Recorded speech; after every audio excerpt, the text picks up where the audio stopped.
So if you're a frequent traveler, I'm positive that you have your, do's and don'ts when it comes to traveling. You have your core, like, I stand by this, I said what I said things when it comes to traveling, and I do too. So I want to talk about my unpopular opinions when it comes to traveling. I just feel like I said what I said, and these are my opinions on it, and I want to share it with y'all. Okay? Hola, buenos. My name is daljiimarax. If you are new here, and over here we do solo travel content. Okay? I got my old fashioned, and let's get into it. Okay, numero unos. I feel like this could be case by case, but also no. Leave your passport in your freaking hotel or Airbnb. Like, I see people that, like, their way of keeping their passport safe, their things safe, is to keep it on them. And I feel like that's the exact opposite of what you want to do. You're already a target because you're a freaking tourist. So somebody's already thinking they're gonna get your wallet or your phone from you. Like, so I just feel like, why would you put yourself in any more danger by keeping your passport on you? Like, I would much rather my phone, my wallet, and everything else getting stolen from me, because with my passport, at least I could get back home to the United States. So people who carry their freaking passports on them, I'm like, you trust yourself too much. And even if somebody, somebody doesn't steal it from you, you have the risk of losing it. Like, I think it's so important when you're at home or when you're traveling, keep your passport in one place. Like, depending on the type of traveling you're doing, you may need your passport to get in certain places. Clearly, if that's the case, take it with you. But my passport is not going to be on me. I'm like, no. No. Okay, numero dos. I know a lot of people don't like this, and I'm just trying to figure out why. Long layovers are superior. Baby, long layover me specifically internationally. When I'm telling you, like, any type of situation where you get a layover for at least like 10 hours, you are winning. Why would you not knock out 2 countries in one trip? Why would you not do that? Like, that is the best way to get the most out of your travels, especially if you're somebody who doesn't have a lot of time off, who wants to travel more frequently, but you're trying to be much more strategic about it. Like, I tell people all the time, like, the best way to travel frequently is to be much more open. But if you're not as open, if you don't have the opportunity, if you get a super long layover in another country, maybe that's 2 trips. Just go see a quick site, hop on, and a lot of places, specifically in Europe, everything is walkable. So you can, maybe it takes you an hour, and a half to get through TSA Plus to get to the main city. You can walk around. You don't have to necessarily worry about Ubering and taking trains. Sometimes you can take a train directly from the airport to the city. But if you have the opportunity to get a long layover, do it.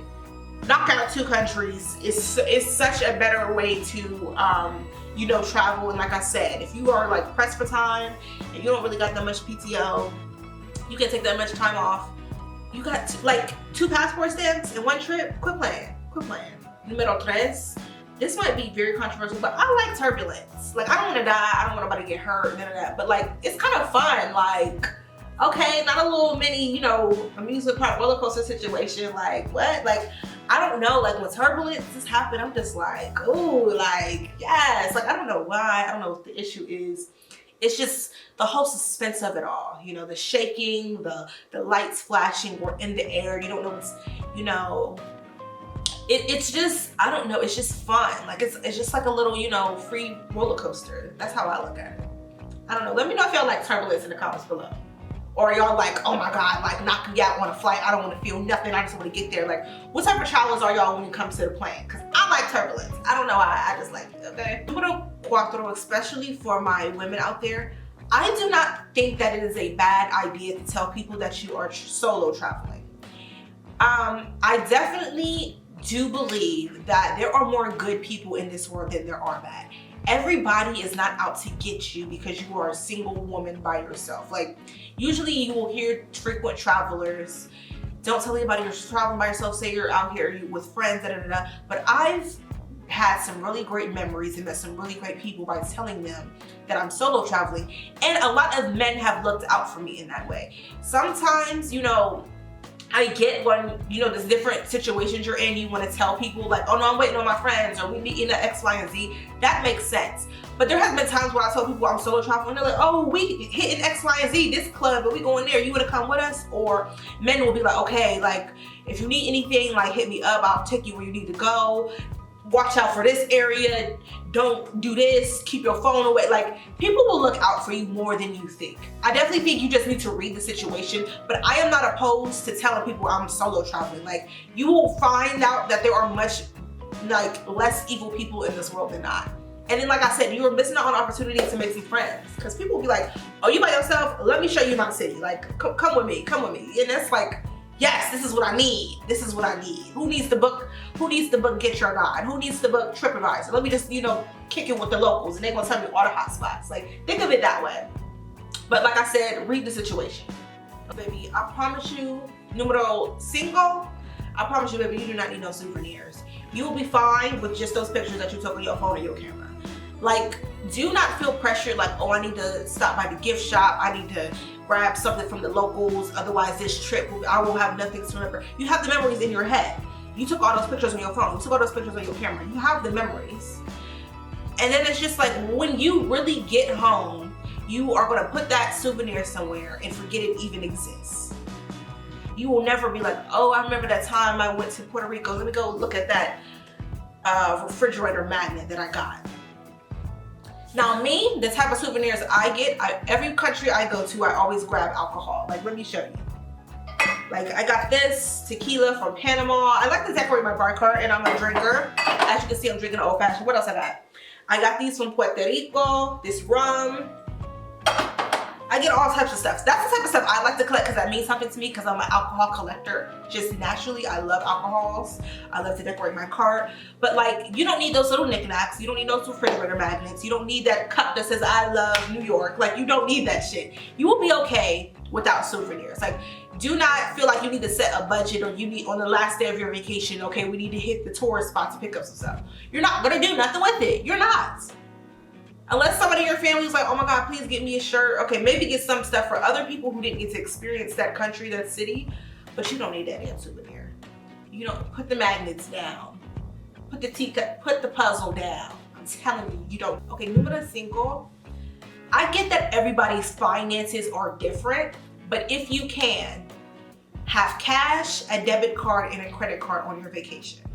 And for various reasons, one, you never want to carry all your cash on you, or every source of payment you have on you, because you have the option of getting robbed or getting something lost or losing something, things of that nature.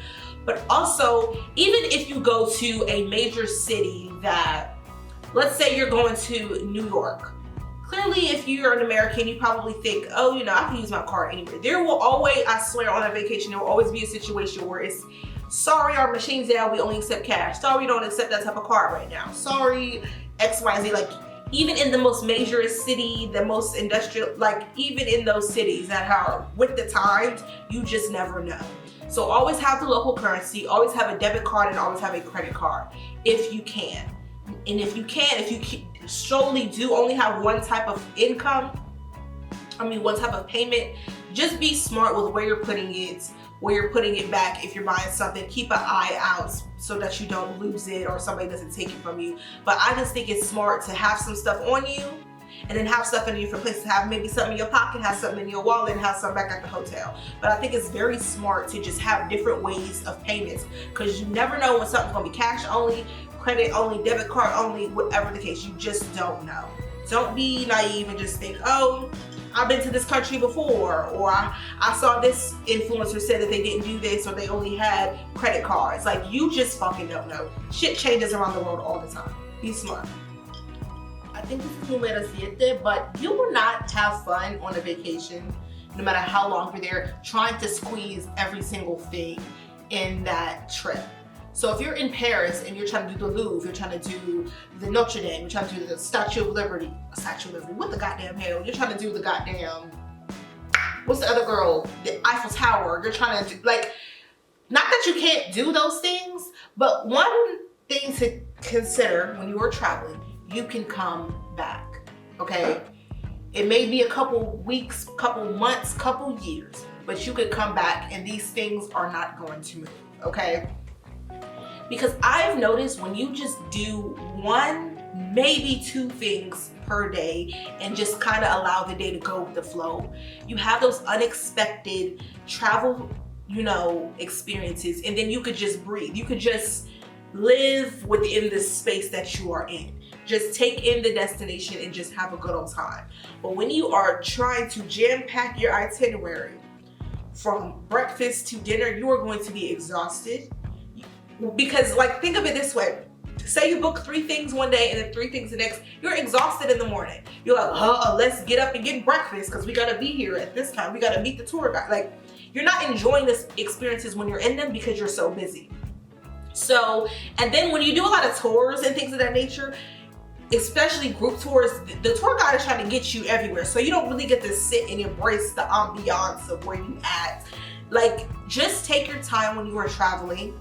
If you feel like you have to meet everything, it's better to do it in a longer vacation. But when you try to jam pack your itinerary from morning to night with a whole bunch of stuff to do, I promise you, you're not gonna, like, you're gonna leave feeling like, damn, like, we did a lot, but what did we really do? What did we really get to sit and take in? What did we really get to experience? We did a whole bunch of things that really didn't mean much. So do not feel like you wasted a trip if you didn't get to go see that one thing because it was 30 minutes on the other side of town and there was only a 2-hour window in between. Like, you will be okay if you don't get to do every single experience, every single tour, go to every single restaurant you wanted to eat when you go to a destination. You can come back. And this is like a 2-in-1.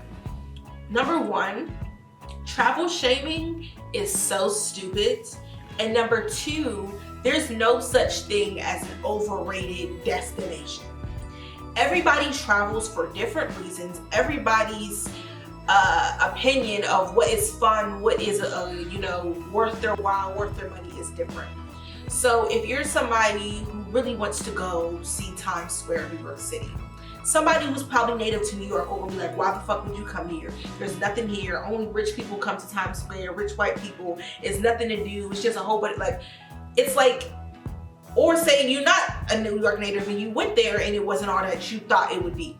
Don't discourage somebody from not having a travel experience or ruin a situation or experience for somebody because you didn't enjoy it. And what I mean by travel shaming, one of the most popular destinations here in the US is Miami. Everybody loves Miami. People have their birthdays there. They go to spring break there. I've been to Miami like 4 times. And people have this like elitist whole ordeal about Miami. Like, Miami's expensive. It's not even all that. It's that and the third. Like, why would you go to Miami when you can go to Cancun? Not everybody got a passport. Not everybody can get everybody to, be on board for an international trip. Even though, in my opinion, Miami is extremely overly expensive for no goddamn reason, and I've spent way less money on longer vacations in international destinations than Miami. Who am I to tell you don't go to Miami? It's lame. Go to Puerto Rico and shit. Like, I might suggest there's better alternatives than Miami based off what you want to do. But to shame somebody for that wanting to be what they want to do with their time, first of all, it's their money. Who am I to tell somebody how to spend their money? That's dumb. And then it's just next, like, everybody's idea of fun and traveling and seeing the world is so different. So it's just like, stop the travel shaming. If somebody wants to go on vacation and they solely just want to stay on a resort and do the all you can eat versus somebody like me who likes to eat at the local spots, who could stay in hostels, who wants to just walk around and not have anything on their itinerary, who will just do random ass shit or have no plans, who am I to say that you wasted your trip or you really didn't see or be a part of this culture or this city? You wasted your time because you only stayed on the resort. That's what you like to do. That's your goddamn money and your goddamn time. Who am I to do that? Who am I to shame you on how to spend your leisurely time, So I'm not a fan. I used to be like that, and that's why I'm so passionate about it. It's just like, if somebody just wants to stay on a resort and be laid out on the beach, that's your goddamn business and that's your goddamn money. That ain't got nothing to do with me, okay? And lastly, I think this is more the American thing for me. And this one is more of like, I guess, my American perspective, but a lot of countries, specifically in European countries, people are known to be mean. And I don't think that's necessarily a bad thing. I think this is when people need to take in consideration that just because you are not used to, accustomed to, or agree with somebody's culture, that it's wrong. Because, for example, French people are mean as hell. They very much so are. But I see extreme similarities in French people as I do New Yorkers. Stuck up, don't like tourists. The city in Paris and New York City dirty as fucking hell, overpriced. Or like, you can make a direct comparison. You can describe Paris and Parisians, and that is a direct reflection of New Yorkers, in my opinion. But I also feel like in America, we have this culture where we, even with our isms here, when you see a stranger, you smile at them, you acknowledge their presence. It's a hello, it's a this, that, and the third. In other countries, it's like, why? And then we really value customer service over here. In other countries, they don't give a fuck about that.